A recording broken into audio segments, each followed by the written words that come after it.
Ushbu shokolad pastasini mendan boshqa juda ko'plab food blogerlar tayyorladi. Kimlardadir o'xshadi, kimlardadir yo'q, kimnikidir suyulib ketdi, kimnikidir aksincha. Men esa maxsus retsept asosida ushbu shirinlikni tayyorlaganligim uchun birga bir o'xshadi. Buni teksturasidan ham aniqlash qiyin emas. Ushbu shokolad pastasini retseptini izohda batafsil grammigacha yozganman. Siz ham aynan mana shu retsept asosida tayyorlasangiz, ishoning menikidan ham zo'r chiqishi mumkin. Buni rangini va quyuqligini qarang. Nonga surtasizmi, pechenyelargami, barchasi uchun mos kelaveradi. Yoki qandaydir shirinlik qiladigan bo'lsangiz, uni ichiga shokolad pastasi sifatida ham foydalansangiz bo'ladi. Albatta, keyingi retseptimda xuddi shunday tayyorlagan shirinligimni joylab qo'yaman. Ko'rib turganingizdek, ishni allaqachon boshlab yuborganman. Uyingizda bor pechenyelarni yaxshilab maydalab olasiz va bundan tashqari xohlasangiz qora, xohlasangiz sutli shokoladni ham maydalab ustidan tashlab qo'yasiz. Bittagina narsaga e'tibor berishingizni istardim. Agar shokolad pastangiz suyuq chiqishini xohlasangiz 200 gram pechenye yetadi.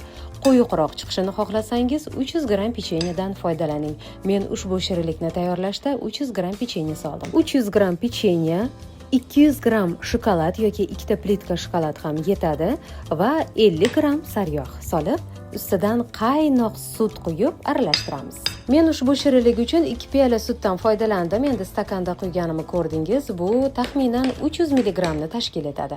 Albatta, sutingiz qaynab turgan bo'lishi kerak, shundagina masalliqlarni eritishda qiynalmaysiz. Mana qoshiq yordamida issiq sut quyganim uchun masalliqlar eridi. Endi blenderda bir xil silliq massa bo'lguncha bemalol aralashtirish mumkin. Aytgancha, agar sizda qo'l blenderingiz bo'lmasa, ya'ni ruchnoy blender bo'lmasa, bemalol chopperda ham ushbu masalliqni tayyorlashingiz mumkin.